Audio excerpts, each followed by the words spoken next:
दोस्तों सुज़लोन एनर्जी की बात करें तो आज स्टॉक के अंदर काफ़ी गिरावट देखने को मिली। लगभग 5% के आसपास की गिरावट थी। आप देख ही सकते हो पिछले कुछ टाइम में स्टॉक बहुत ही बेहतर प्रदर्शन करता हुआ दिखाई दिया, लेकिन अब वापस गिरावट का दौर शुरू हुआ। स्टॉक सीमित दायरे में ही ट्रेड कर रहा है और आप देख सकते हैं कि 55 पे इसने अपना रेजिस्टेंस बना लिया और उससे ऊपर जा नहीं पा रहा। बाजार की अभी हालत ऐसी है कि लोगों के पोर्टफोलियो अभी रेड हो चुके हैं और बाजार के अंदर काफ़ी गिरावट बनी हुई है। इसके बीच में एक अपडेट निकल कर आ रही है जिसको इस वीडियो के माध्यम से हम देखेंगे। सुज़लोन के लिए क्या नई संभावना बन रही है और क्या नए अपडेट्स निकल कर आ रहे हैं। रिन्यूएबल एनर्जी का सेंटिमेंट, रिन्यूएबल एनर्जी का फ्यूचर देखें तो काफ़ी ज़्यादा ब्राइट है, लेकिन आजकल बाज़ार के जो सेंटिमेंट्स हैं वो काफ़ी ज़्यादा बिगड़े हुए हैं, जिसके कारण अच्छे स्टॉक भी धराशायी हो रहे हैं। तो क्या ये एक अच्छा मौका है लॉन्ग टर्म के लिए या फिर अभी भी गिरावट के लिए काफ़ी संभावना बाकी है, जानेंगे इस वीडियो के माध्यम से। लेकिन दोस्तों, अगर अभी तक आपने हमारे चैनल को सब्सक्राइब नहीं किया तो सब्सक्राइब कर लीजिए, साथ में दिए गए बेल आइकन को ज़रूर दबा दीजिए। सबसे पहले सुज़लोन के कारोबार की अगर हम बात कर लें, 52.05 पे हमें क्लोजिंग देखने को मिली। 2.53 पॉइंट नीचे गिरता हुआ स्टॉक हमें दिखा और परसेंटेज में बात करें तो 5% आज गिरावट देखने को मिली। तो स्टॉक काफ़ी दबाव में हमें नज़र आया और इंट्राडे में 4% की गिरावट इंट्राडे में हमें सुबह मॉर्निंग में ही देखने को मिल गई। सितंबर 2024 सुज़लोन के लिए काफ़ी शानदार निकला था। सुज़लोन ने 52 वीक का अपना हाई बनाया था सितंबर 24 में 86.04 रुपीज़ और काफ़ी बेहतर हमें नज़र आया था। उसके बाद इसमें करेक्शन का दौर नज़र आया और जनवरी के एंड तक स्टॉक 50 रुपये से भी नीचे चला गया। काफ़ी ज़्यादा गिरावट हमें देखने को मिली, लेकिन बिज़नेस में कोई भी कमी नज़र नहीं आ रही है। कंपनी की जो ऑर्डर बुक है वो काफ़ी मजबूत है और लगातार इनको ऑर्डर मिलते हुए नज़र आ रहे हैं। और रिसेंटली ऑयस्टर रिन्यूएबल की तरफ से इनको रिपीट ऑर्डर मिल रहा है और वो भी सिर्फ 9 मंथ के दरमियान।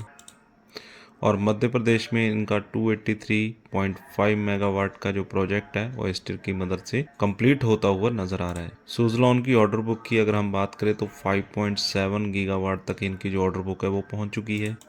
काफ़ी तेज़ी से कंपनी को ऑर्डर मिलते हुए नजर आ रहे हैं। रिन्यूएबल एनर्जी सेक्टर में कंपनी का जो कामकाज है वो काफ़ी शानदार है और रिन्यूएबल एनर्जी में मेंटेनेंस का काम भी कंपनी करती है।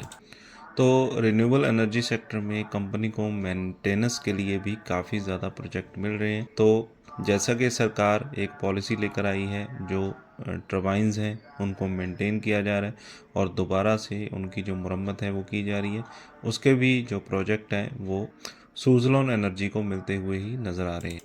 जो 90 टर्बाइन्स पहले लगाई गई थी उनकी जो पावर सप्लाई है उसमें कमी आ चुकी है और उनकी जो रिपेयरिंग का काम है वो भी सुज़लोन को ही मिलता हुआ नज़र आ रहा है। जो उनकी इंस्टॉलेशन थी वो भी सुज़लोन ने ही की है और उनकी जो रिपेयरिंग का काम है वो भी दोबारा से इनको ही मिलता हुआ नज़र आ रहा है। ऐसे में आप समझ सकते हैं कि कंपनी का बिज़नेस तो काफ़ी अच्छा है, बिज़नेस में कोई भी कमी नज़र नहीं आ रही। कंपनी की फाइनेंशियल परफॉर्मेंस देखें वो भी काफ़ी अच्छी नज़र आ रही है और ग्रोथ भी काफ़ी अच्छी है। कंपनी का 91% ईयर ओवर ईयर हमें प्रॉफिट बढ़ते हुए नजर आया। 386 करोड़ तक कंपनी का जो प्रॉफिट है वो पहुंच चुका है। पिछले एक साल पहले देखें तो 203 करोड़ के आसपास का जो नेट प्रॉफिट था, तो लगभग दुगना हमें प्रॉफिट यहाँ पे नजर आ रहा है। उसी तरह से रेवेन्यू में भी काफ़ी अच्छी हमें बढ़त देखने को मिल रही है। 91% की 2968 करोड़ के आसपास रेवेन्यू पहुंच चुका है, जो कि पिछले साल 1552 करोड़ के आसपास था। तो रेवेन्यू और प्रॉफिट लगभग दोनों ही 91% के आसपास बढ़े हैं, यानी कि करीब करीब दुगने हो चुके हैं। और यहाँ पे एक जो बड़ी रिपोर्ट निकल कर आ रही है क्रिशल की तरफ से, तो क्रिशल का यहाँ पे कहना है कि फाइनेंशियल ईयर 27 तक इंडिया की जो विंड टर्बाइन एनर्जी है, रिन्यूएबल एनर्जी है, वो बढ़कर दुगनी हो सकती है। तो जो रिपोर्ट जारी की गई है विंड पावर का जो अनुमान लगाया जा रहा है 7.1 गीगावाट तक जो कैपेसिटी है वो जा सकती है आने वाले 2 साल के अंदर। और फाइनेंशियल ईयर 23 से 25 तक देखें तो 3.4 गीगावाट के आसपास जो बढ़ोतरी हमें यहाँ पे देखने को मिली है। जो सरकार की तरफ से योजनाएं लाई जा रही हैं उसका यहाँ पे बेनिफिट देखने को मिल रहा है और इंस्टॉल विंड कैपेसिटी यहाँ पे तेज़ी से बढ़ सकती है। फाइनेंशियल ईयर 27 तक जो कैपेसिटी है वो काफ़ी ज़्यादा बढ़ सकती है। तो फाइनेंशियल ईयर 27 तक जो इंस्टॉल्ड विंड एनर्जी कैपेसिटी है वो 63 गीगावाट तक पहुंच जाएगी। तो यहाँ पे सरकार बहुत सारे ऑप्शन ला रही है आने वाले टाइम में और सुज़लोन एनर्जी को यहाँ पे एक बड़ा फ़ायदा मिल रहा है। अलग अलग जो सरकारी कंपनियां हैं उनके द्वारा भी यहाँ पे नए प्रोजेक्ट्स लाए जा रहे हैं। सरकार बहुत सारे टेंडर जारी कर रही है। जैसा कि सरकार ने गोल सेट किया है तो उस दिशा में सरकार नए नए टेंडर और प्रोजेक्ट्स लेकर आ रही है, जिसका कि सीधा सीधा फ़ायदा विंड एनर्जी कंपनीज को ही होने वाला है, जैसे कि सुज़लोन। और विंड एनर्जी की जो कैपेसिटी है वो बढ़ती हुई दिखाई देगी। क्रिशल का कहना है कि ऑक्शन के माध्यम से government high energy hybrid renewable energy projects को ज़्यादा से ज़्यादा बढ़ावा दिया जा रहा है, जिसमें सोलर विंड शामिल है, जिसमें कि एनर्जी स्टोरेज के ऊपर भी सरकार काफ़ी ज़्यादा काम कर रही है। तो सरकार का भी उद्देश्य है कि जो भी विंड से निर्माण हो रहा है बिजली का या फिर सोलर से हो रहा है उसकी स्टोरेज की जो कैपेसिटी है वो भी बढ़ाई जाए और वहीं पे उसके स्टोरेज के प्रोजेक्ट्स भी लगाए जाएं।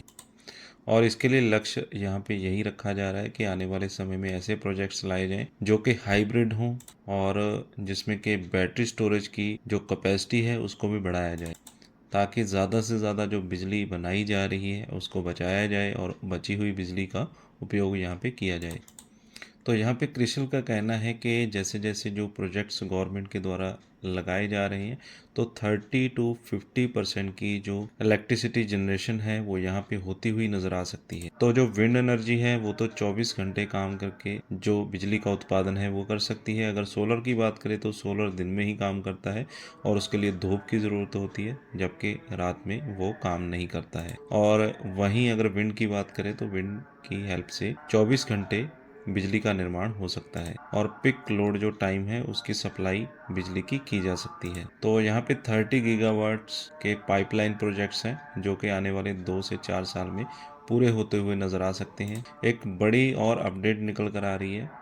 एमपी के अंदर GIS 2025 एक ग्लोबल इन्वेस्टर समिट हुआ है, जिसमें कि 3.71 लाख करोड़ के जो MOU हैं वो साइन हुए हैं। इसमें बढ़ चढ़ कर लोगों ने हिस्सा लिया है और काफ़ी शानदार तरीके से जो प्रोजेक्ट्स हैं वो साइन होते हुए नज़र आए और यहाँ पे 7 MOU साइन होते हुए नज़र आए।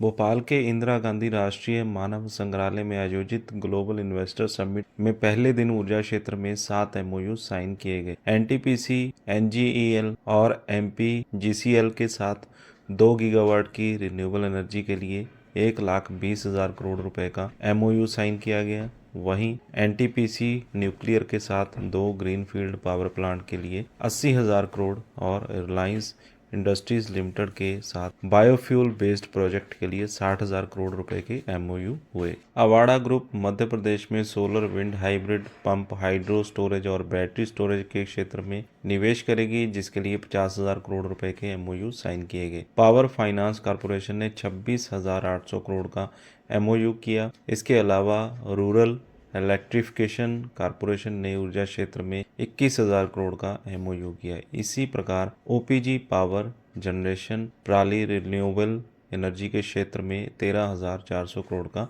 MOU साइन किया गया। तो आने वाले समय में मध्य प्रदेश में रिन्यूएबल एनर्जी के काफ़ी सारे प्रोजेक्ट्स हमें होते हुए नज़र आएंगे, जिसमें कि सुज़लोन के लिए काफ़ी ज़्यादा यहाँ पे अपॉर्चुनिटीज़ बनती हुई नज़र आ रही हैं। तो भले ही यहाँ पे गिरावट का माहौल अभी बना हुआ हो सुज़लोन के लिए, लेकिन जैसे ही मार्केट में अप ट्रेंड शुरू होगा तो हमें ये स्टॉक सबसे पहले बेहतर करता हुआ नज़र आएगा और आने वाला समय हमें जल्द ही ठीक होता हुआ नज़र आएगा और मंदी के जो बादल हैं वो छटते हुए नज़र आएंगे, क्योंकि कंपनी के बिज़नेस में कोई भी कमी नज़र नहीं आ रही है।